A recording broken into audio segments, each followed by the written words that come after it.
Porque necesitamos estar tristes a veces para reconocer las pérdidas que tenemos, reconocer los fracasos que también tenemos y poder sentirnos también bien cuando logramos sobreponernos a la situación. ¿Cómo podemos ayudar a que ya la depresión deje de ser un tabú? Seguir hablando en cualquier foro o espacio que se tenga.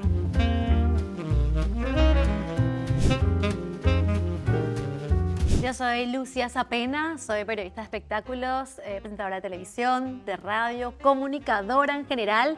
Y desde hace un tiempo, hace unos años en realidad, comencé a hablar abiertamente sobre la depresión, no mía, gracias a Dios, pero sí la que mi mamá tenía y por ende la experiencia que viví con ella. Yo soy Julio Torales, soy médico psiquiatra, profesor titular de psiquiatría en la Universidad Nacional de Asunción y también trabajo como investigador nivel 2 del Sistema Nacional de Investigadores del Consejo Nacional de Ciencia y Tecnología.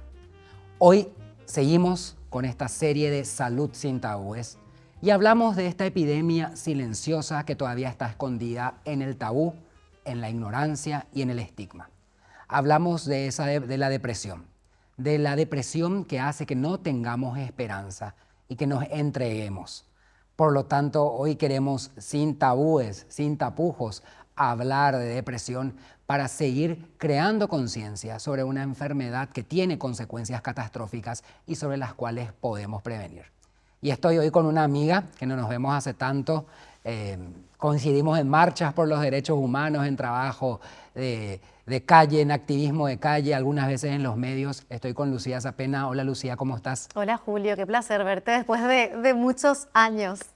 Realmente sí, no nos vemos hace un tiempo y hoy nos encontramos a hablar un tema que es muy doloroso para muchas personas y que es complejo de hablar, ¿verdad? Complejo porque todavía nos enfrentamos al estigma, nos enfrentamos muchas veces a la desinformación y nos enfrentamos a la vergüenza. Y eso es lo que tenemos que romper, ¿verdad, Lucía? Así mismo. Yo te cuento que hace un tiempo empecé a hablar públicamente, Julio, sobre la depresión porque me empezó a ayudar a mí. Mamá falleció en el año 2008, fue un suicidio. Ella ya había tenido 2 intentos en el año 2001. Y es como que mi vida cambió en el 2001, pero yo intenté no darme cuenta.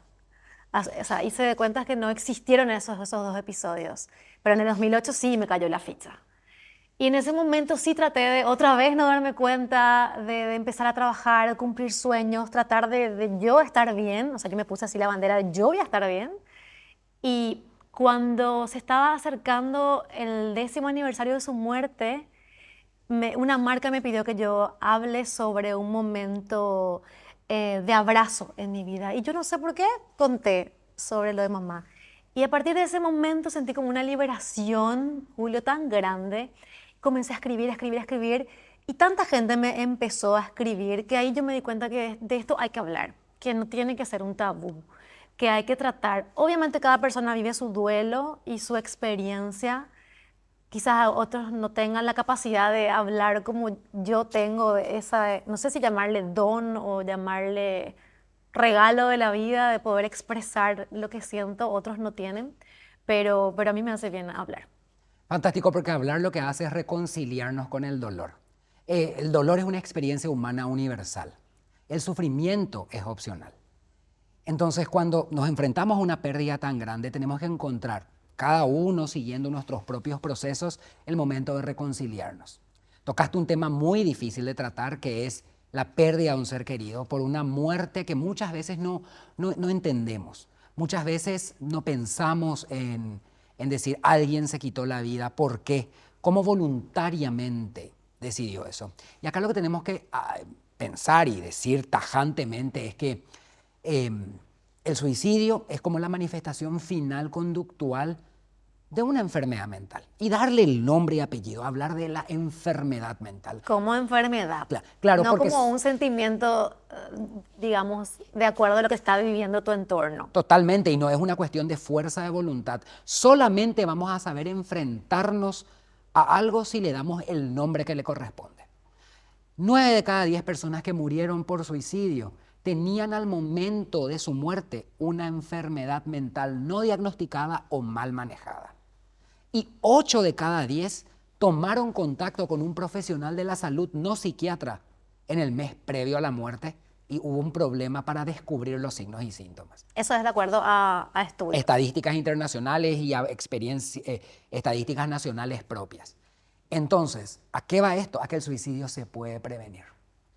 Pero en algunos casos, a pesar del esfuerzo, el tratamiento, el trabajo, tampoco no. Y eso no es un fracaso como tal, sino que lo que nos tiene que permitir es seguir pensando en cómo instalar el tema, invertir nuestro tiempo en decirle a una persona, ¿cómo te sentís? ¿Estás bien? ¿Hay algo que puedo hacer por vos? Para que la persona se pueda abrir y pueda pedirnos ayuda. Pero ¿cómo vamos a conseguir que la gente quiera pedir ayuda? Rompiendo el estigma de que hablar de enfermedad mental se pueda hacer de esta manera y no desde el punto de vista de un manicomio o escondido en la oscuridad, bajo candado, bajo llave. O sea, que papá, por ejemplo, Julio decía, a papá cuando le preguntaban de qué murió mamá, papá nunca escondía, porque él me decía, mira Lucía, si una persona habla de que su esposa murió de cáncer o que su mamá murió de cáncer, ¿por qué nosotros no vamos a decir que tu mamá murió de tristeza? Porque ella estaba enferma. O sea, a mí me gustaba mucho cómo él abordaba eso, porque él, a pesar de su dolor y de la culpa también, porque vos sabés que las personas que tenemos personas cercanas que se suicidan, nos quedamos con un sentimiento de culpa terrible, por más de que yo soy consciente de que no fue mi culpa, ni la de papá, ni la de mis hermanos, hay un sentimiento. Y eso me gustaba de él, de cómo él me motivó a mí a hablar sin tabúes, sin vergüenza. Y creo que también eso a mí me ayudó a ir superando. Pero sí, Julio, queda un miedo muy grande. Yo me imagino que así como yo, todas las personas que tuvimos, madres o padres que se suicidan, quedamos con ese miedo de, ¿y si yo también tengo depresión? Entonces, ¿cómo yo me puedo dar cuenta de que si yo realmente tengo depresión? Porque de repente, obviamente, todos tenemos nuestros momentos de tristeza. ¿Cómo yo puedo definir y darme cuenta de que quizás no es depresión, quizás nomás es un momento de tristeza? Ya. Primero, lo que hizo tu papá es importantísimo, porque decir, acá alguien murió por suicidio es darle la importancia y es no faltarle el respeto a la memoria de la persona que murió. Claro. En el país No sentir vergüenza. Claro, no sentir vergüenza. En el país tenemos mucho miedo y por mucho tiempo todavía hay un subregistro y estamos seguros que en algunas localidades todavía cuando alguien muere por suicidio se pone sobre ingesta medicamentosa, O caída de causas- propia altura, causas naturales. sí. O causas Porque no hay- definidas. Porque hay una visión muy negativa de la suicidalidad. Hasta hace poco, hacer una misa de cuerpo presente en el caso de la religión católica era algo que no se podía hacer. Entonces la gente, para evitar pasar por ese escarnio público, prefería mentir sobre lo que sucedió. ¿Por qué? Porque veíamos nuevamente al suicidio, no lo veíamos como una manifestación conductual de una enfermedad, sino que lo veíamos como algo de la fuerza de voluntad. O de la debilidad. pérdida de fe también, ¿verdad? Que Exacto. mezclan mucho con la religión. Totalmente. En fin, fíjate en las redes sociales cuando alguien se informa sobre alguien que tiene un problema cardiovascular, nadie le pone a vos lo que te falta es irte más a la iglesia. En cambio, una persona que cuenta un problema de salud mental, lo primero que le dice, Sí. a vos te falta tal deidad, Buda, Jesucristo, Alá, el que fuere, Acércate a Dios. acércate a Dios, etc. Y mamá era súper religiosa. y eso te No genera sé, mucho más. Sí, no faltaba nunca misa. Entonces, la tristeza es una experiencia humana universal. Y yo muchas veces digo que no es una experiencia negativa per se, porque necesitamos estar tristes a veces para reconocer las pérdidas que tenemos, reconocer los fracasos que también tenemos y poder sentirnos también bien cuando logramos sobreponernos a la situación. Y cuando hablamos entonces que estamos frente a una depresión, la depresión desde un punto de vista técnico, intentando manejar conceptos que sean fáciles de digerir, se puede definir como aquella entidad que se acompaña de tristeza la mayor parte del día, casi todos los días, por lo menos 15 días. Esa tristeza colorea mi vida. No es que no desaparece en algún momento del día. Siempre está presente.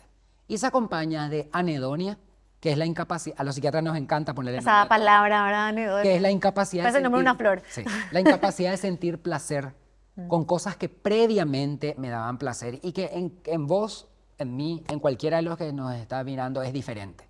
Por ejemplo, a mí me gusta dar clases, A mí me gusta investigar, me gusta salir con mis amigos los fines de semana. Ya no me gusta más, dejo de sentir placer con eso. A alguien le gusta ir al fútbol los sábados de tarde, no encuentra más placer en eso. A alguien le gusta estar con sus amigas, no encuentra más. Las cuestiones particulares e incluso las cuestiones comunes a todos los humanos dejan de gustarnos. La comida, la familia y el sexo, que son cuestiones comunes a todos los humanos, uno deja de disfrutar eso. Y también, por último, la falta de motivación, apatía, para realizar el cotidiano.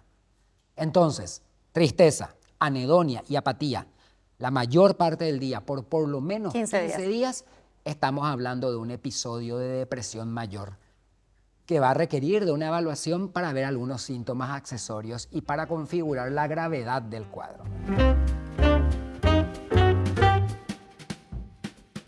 Pero y eso, ponerle, no sé, mi mamá, por ejemplo, ella tenía depresión, pero ella igual hacía las cosas, igual le hacía feliz a las personas. Entonces, ¿cómo yo explico eso? O sea, ella era muy fuerte y por ende lograba tener esa fuerza de voluntad para hacer las cosas igual estando con depresión. Muchas personas tienen unas características de resiliencia diferentes. Entonces, muchas personas pueden esconder los síntomas mejor que otras. La hilacha siempre se nota al final, pero muchas personas hacen como un sobreesfuerzo para no preocuparles a los demás y seguir siendo funcionales en el cotidiano. Por eso cuando nosotros nos acercamos a una persona, no tenemos que esperar que directamente nos verbalice: estoy triste, me quiero matar, en esta casa estarían mejor sin mí. Esas son señales verbales o claras. Hay señales no verbales que son las que tenemos que buscar. Empieza a regalar cuestiones preciadas, empieza a aislarse un poco más, empieza a dejar de hacer cosas que cambia la persona. Nosotros nos damos cuenta, las personas que están a nuestro alrededor, cercanas, que hay como un cambio, un pre y un post, en donde esa persona dejó de ser la misma. No necesariamente lo transmite por la cara, sino por las actitudes que tiene en el cotidiano, ¿verdad? O no se cuida más tanto. O no sé, la higiene personal, o dice: ¿para qué me voy a teñir el pelo? Tengo que, por ejemplo, yo tengo varios amigos, que son amigas sobre todo, que les encanta su apariencia, que el día que me digan que no van a teñirse más el pelo porque quieren abrazar al pelo gris, no creo que sea realmente por eso, yo voy a explorar algo más. O sea, cambia la forma, la personalidad se ve alterada. Ahí es el momento que tenemos que intervenir. Pero muchas veces, al estar muy cercanos a la persona, no nos damos cuenta. Y una palabra clave que vos mencionaste fue el tema culpa. Y primero, la culpa no es de nadie. No existe acá culpabilidad. Y como yo le digo cuando tengo sesiones de terapia con mis consultantes, la culpa no es suya, devuélvala. Es lo primero que le digo. Porque culpa, nadie. Devolvé tu culpa. Devolvé no te la sirve culpa. para No nada. sé a quién le pones la mochila, pero no es tuya. Te voy a dar un ejemplo. Cuando alguien muere de diabetes, nadie se va a perseguirle al diabetólogo a decir por qué murió de diabetes. Si alguien hace un infarto, nadie se va contra el cardiólogo buscando. Pero cuando alguien muere por suicidio, lo primero que dicen es: no le curó su psiquiatra o su psicólogo, como la familia no se dio cuenta. Sí, eso es categórico. Y tenemos que romper eso. Acá la culpa no es de nadie, vuelvo a poner la palabra clave, es una enfermedad. Las enfermedades se tratan. Pero tiene cura, Julio, la Sí. depresión. Las 9 de cada 10 muertes, como te dije, eran por un trastorno mental mal diagnosticado o mal manejado. Por lo tanto, podemos aventurarnos a decir de que 9 de cada 10 son muertes prevenibles. ¿Y cómo ves de que se haga el diagnóstico correcto? O sea, ¿cómo hace, por ejemplo, un papá que ve que su hija o su hijo está pasando por un periodo diferente, que no tiene motivación? ¿A qué médico le lleva? ¿Cómo se asegura de que sea el diagnóstico correcto? Bueno, acá en el país todavía tenemos una crisis en cuanto a la formación de recursos humanos, ¿verdad? Porque si pensamos desde el punto de vista de la medicina, específicamente la psiquiatría, hay 140 médicos psiquiatras para 6,5 millones de habitantes, de los cuales... Bueno, subió un poquito el número porque hace 2 años te escuché en una entrevista y decía que habían 100. Sí, 110. Subió un poquito. Subió un poquito. Y en caso de los psiquiatras infantiles, 12 también somos psiquiatras infantiles, psiquiatras pediátricos, y algunos de los cuales terminamos medio obligados a hacer psiquiatría pediátrica. Porque es muy distinto hablar con un niño. Totalmente. Acá no importa dónde ingresamos al sistema, al pediatra, al clínico, se le dice, al psicólogo, al psiquiatra, que un buen profesional va a saber derivar a tiempo. Entonces ahí tenemos que seguir insistiendo. Primero, que la gente no médica, no profesional, por decir así, de la medicina, aclaro, pueda hablar de esto tranquilamente en la casa, en la familia, en las escuelas, decir que no es normal estar o no es funcional estar 15 días de corrido con tristeza, que te coloree la vida, que no tengas ganas de hacer nada, que te vuelvas irascible, irritable, que no respondas bien a la presión, etc. Eso no es normal. Alguien te tiene que decir, che, vos estás bien. Y segundo, los profesionales no tienen que decir, ah, no, esa no es mi área. Yo no soy psiquiatra. Él vino por un dolor de cabeza y yo solamente le mediqué para eso. Hay que hacer un screening de salud mental todos los días. Y hay herramientas fáciles de usar en consultorio. Entonces, este es un llamado de atención también a los profesionales de la medicina que se den cuenta de que no se nos pueden estar escapando diagnósticos. No se nos pueden estar escapando diagnósticos, siendo tan fácil el diagnóstico ahora en consultorio, habiendo tantas herramientas, tantas investigaciones hechas en el país, instrumentos validados en el castellano paraguayo, en la idiosincrasia paraguaya. Entonces tenemos que aprender a hablar del tema y no tener vergüenza sobre todo. Y justamente hablando de eso, de hablar, ¿verdad? Yo te decía que a mí me hace bien hablar, pero también en varias oportunidades tuve que dejar Yo uso mucho mis redes sociales para eso. Y sobre todo los jueves, donde subo fotos de mamá y cuento historias, no siempre tristes, porque también he vivido cosas hermosas con mi familia. Y siempre, Julio, siempre por lo menos recibo 10 mensajes al Instagram, al privado, donde me cuentan sus experiencias y me piden que yo les ayude. Entonces, para mí es tanta responsabilidad, ¿verdad? Porque yo no soy una profesional de la salud, que a veces dejo de hacerlo por justamente ese tema de no tener que estar otra vez yo escuchando historias de personas que no conozco. Más de una vez me pidieron que me vaya yo a visitarle a una mamá que estaba con depresión. Y una vez casi me fui y dije, no, a mí no me va a hacer bien. O sea, yo no soy una profesional de la salud. Entonces, ¿cómo puedo hacer yo para seguir hablando de esto, también cuidando mi salud mental? Y también en una oportunidad, o más de una oportunidad, me dijeron, no vayas más a hablar de esto, porque esto puede incentivar. Es como que si vos estás endiosando la depresión. O es como que me dieron a entender que yo estaba orgullosa de que mamá se haya suicidado. O sea, y también me llegaron a decir que eso podía motivar a otras personas a hacer lo mismo. Entonces, ¿cómo también se cuida la forma en que uno habla de esto? Tu testimonio es poderoso, pues, entonces hace que gente se sienta conectada contigo y te pueda pedir, necesito ayuda. Pero tu rol es concienciar sobre que existe la enfermedad. Entonces, los que pasaron por este tipo de experiencias tienen como una responsabilidad sobreañadida que no la pidieron tampoco, ¿verdad? Pero su rol es decir, existe esto, pero hay alternativas. Y tal vez la recomendación que yo te haría es que hay alguien, esto se aplica a todos nosotros, a cualquiera, inclusive a mí, yo a veces estoy a las 3 de la mañana en una boda de un amigo. Te llama. Y yo no soy médico en ese momento, soy el amigo que está En la con boda. un whiskycito de más, ¿verdad? Pero que tengo que responder. Entonces yo hago las urgencias, si vos vivís, tenés que irte a cualquier centro de salud. Por urgencia, por ley de salud mental se te tiene que atender. La ley está desde el 2022. Eso es uno. Segundo, acá tenés el directorio de salud mental. Si entras en Google y pones directorio de salud mental, te vas a poder descargar un PDF con todos los servicios que tiene el ministerio. Y si estás en el departamento central y necesitas consulta de urgencia, tenés el hospital psiquiátrico y el hospital de clínicas, que tienen atención 24/7.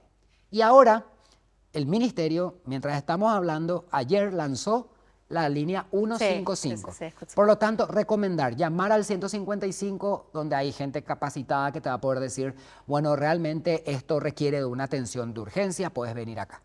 Y ahí termina el rol, dándole las opciones. ¿Cómo evitamos envalentonar a las personas, se dice? Porque el problema con hablar sobre suicidio muchas veces es que por muchos años se dijo que si vos repetías mucho sobre el suicidio, le contagiabas. Claro, o si vos contás la forma de suicidio, le puedes dar ideas a otras personas. Y ese es el contacto, ese es el fenómeno que lo conocemos como efecto Werther. Te cuento un poco la historia para ponernos en contexto.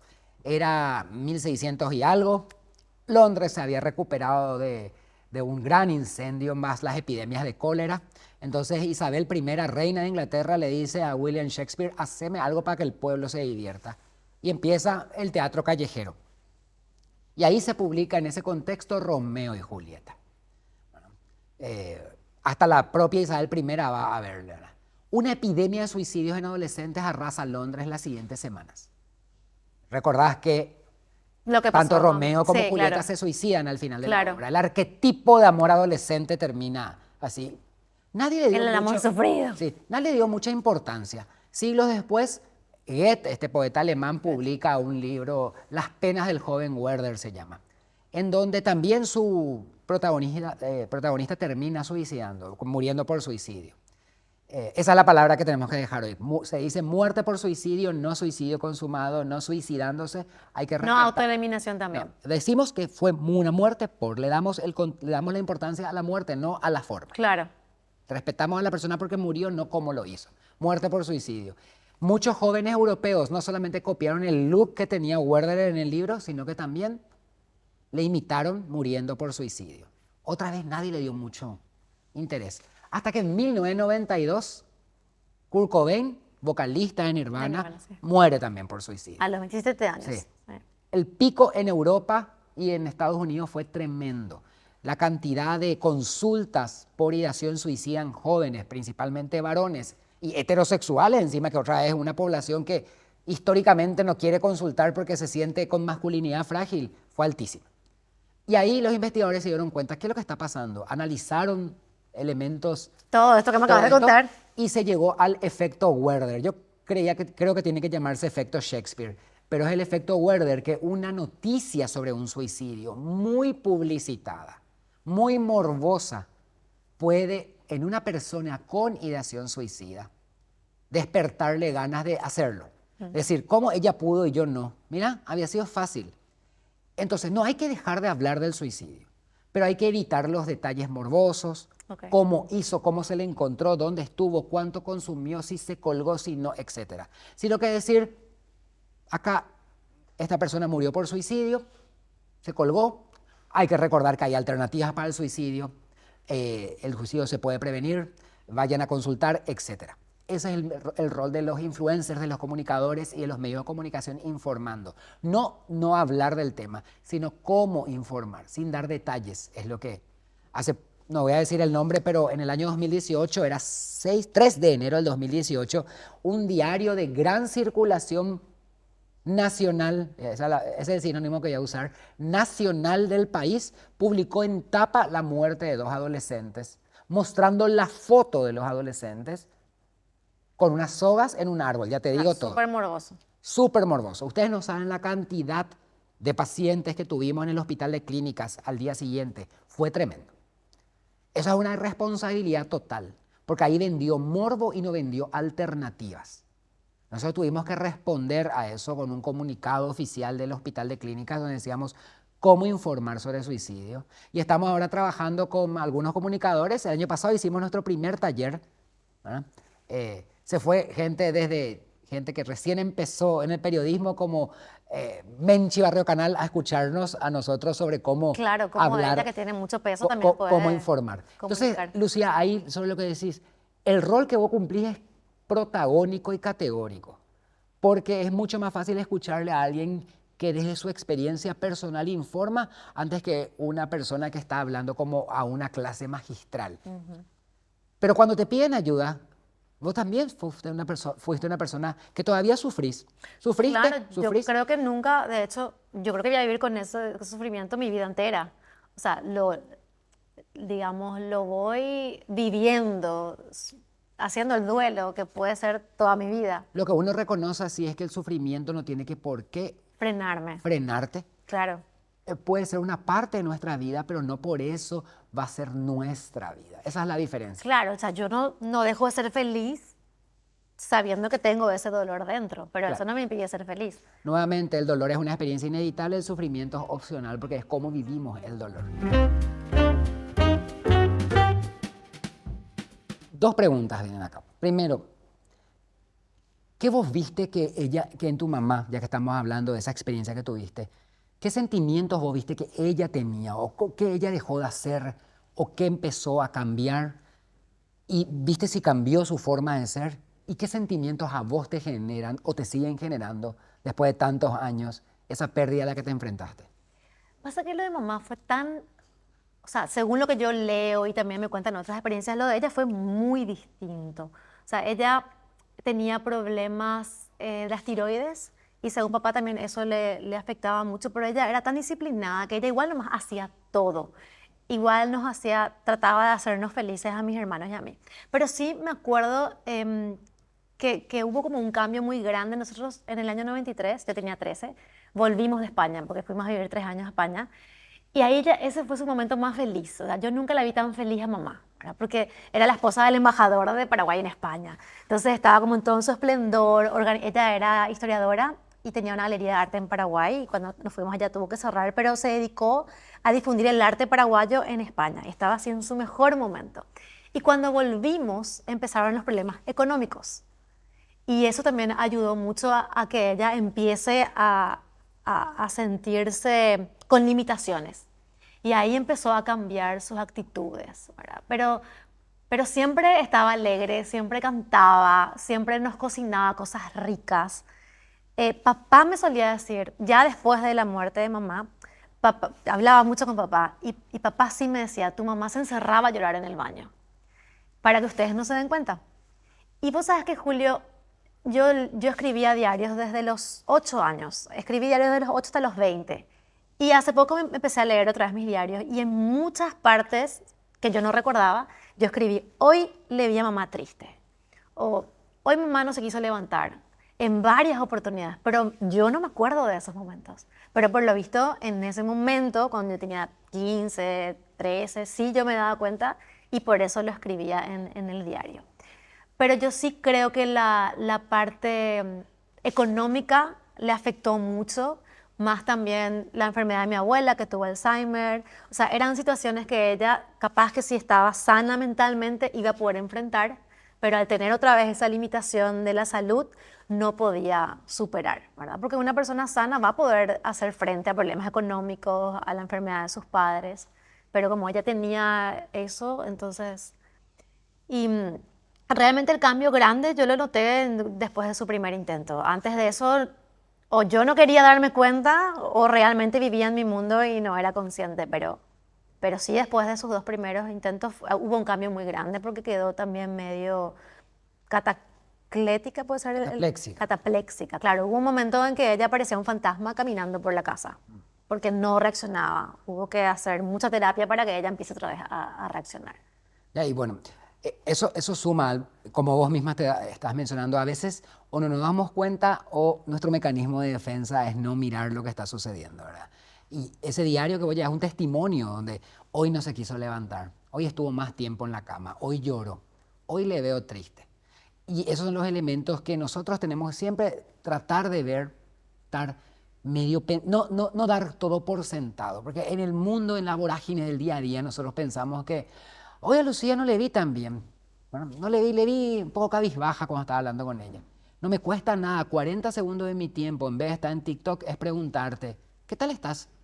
Hoy te vi, no estuviste tan risueña como siempre, ¿estás bien? Capaz vos necesitabas que alguien te escriba. Entonces, si vemos a alguien que está mal, le vemos triste, le vemos que cambió esa mañana, no le vimos tan bien, no demos todo por sentado. Tenemos que invertir 40 segundos de nuestro tiempo. A veces estamos tanto tiempo en TikTok y no podemos escribirle un mensajito a decirle, hoy no te vi bien, Lucía, hoy no te vi bien, Julio, ¿estabas bien? ¿Necesitas algo? Muchas veces las personas requieren ese empujoncito para poder hablar. Después, ¡boom! Se Y te después- tiran todo encima. Y después, bro. Y hablar es justamente importante. Y en el caso tuyo, vos tenés un nene de 4, ¿verdad? 4 años. ¿Puedes contarnos un poco lo que hiciste para contarle de cómo se fue la abuela? ¿Qué es lo que pasó? ¿Hablaste con él? ¿Hiciste ese ejercicio? Vos sabés que cuando yo me enteré que iba a ser mamá, él tenía un miedo tan grande de que sea nena. O sea, yo sabía que le iba a amar igual si era nena, pero yo no quería que sea nena porque yo no quería vivir otra vez la relación que tuve con mamá, que si bien era muy linda, era asfixiante, porque mamá dentro de su depresión era demasiado perfeccionista. Entonces a mí me exigía mucho y era muy, yo no quería repetir esa historia con mamá. Entonces cuando me enteré que era nene, primero le fue así un alivio. Sabía que le iba a amar igual a la nena, pero iba a estar todo el tiempo comparando mi relación con mamá y con mi relación con mi hija. Cuando Cuando me di cuenta que era nene, es como que me alivié y vivo mi historia de madre tratando de que sea muy distinta a la que tuve con mi mamá, pero todavía es muy chiquito para explicarle cómo murió. Sí, con mis sobrinos tenemos charlas profundas al respecto. Ellos le llegaron a conocer a su abuela y sí, ellos entienden, saben. Va a llegar un momento en que obviamente le voy a contar a mi hijo cómo murió, tratando de no hacerlo tan dramático, sino explicarle que era una enfermedad y también contarle todas las cosas lindas de su abuela. Y ya lo voy haciendo porque cada día de la madre, por ejemplo, grabo una canción alusiva a la madre y pongo fotos de mi hijo, pero también de mamá. Tengo muchos videos de mamá corriendo con mi perro, por ejemplo, riéndose, o mamá cocinando. Y yo creo que es una tarea grande que voy a tener, sobre todo también de no meterle ese miedo. Porque te hablan mucho, pues, de que la depresión puede ser hereditaria. Entonces, tratando de sacarle un poco ese miedo, ¿verdad? No, todos podemos tener una vulnerabilidad biológica, pero nosotros somos únicos e irrepetibles. Nuestra historia no está escrita necesariamente en los genes. Tiene que ser, la depresión como enfermedad está regulada, por decir así, por una fuerte carga genética, pero también por el ambiente, por las enfermedades físicas presentes, por el estilo de personalidad que tengamos. Entonces acá nuestros destinos no están prescritos. Si no sería muy fácil también la vida. Claro, seguimos en lo que los padres hicieron. Justamente el hecho de ser humanos hace que nos podamos enfrentar a lo desconocido, ¿verdad? No porque yo ya estoy predestinado a, ¿verdad? Eso tenemos que, no con eso nos dejamos de cuidar, dejar de ver que nos hace sentir mal, consultar cuando necesitamos ayuda, pero nada está predestinado en nosotros. Nosotros somos el capitán de nuestros barcos. Bueno, eso por ejemplo es muy lindo y es lo que papá también me decía cuando yo le preguntaba, papá, yo soy como mamá, yo me parezco a mamá. Entonces él me decía, mira, te pareces en algunas cosas, pero en otras sos muy distinta. Entonces creo que eso es muy lindo. Y bueno, sí, obviamente a mi hijo sabe que mamá ya no está, me pregunta siempre, porque un día vino y me dijo, ¿por qué yo no le conozco a mi nona y a mi nono de tu parte, verdad? A papá le conocí, pero era muy chiquito y ya no se acuerda. Pero sí, yo creo que va a ser un desafío grande el momento en que él ya sea más grande, no sé más o menos qué edad tendría que tener para que yo ya le pueda contar. Yo creo que va a ser algo natural. Se va a ir dando. Se va a ir dando. No, otra vez, no hay edades ni edades, es algo natural. Un día él te va a preguntar qué es lo que pasó, cómo, y también el hecho de ser, yo no soy madre, ¿verdad? Pero las madres ahí sí vienen predestinadas a saber salir claro. de la situación y saber responder lo que hay que responder. Sí. Esa es la esencia del humano. Julio, ¿y cómo podemos ayudar a que este tema ya no sea tan tabú? O sea, cómo los comunicadores, cómo la gente en general, cómo los médicos, podemos ayudando a que ya la depresión deje de ser un tabú. Seguir hablando en cualquier foro o espacio que se tenga.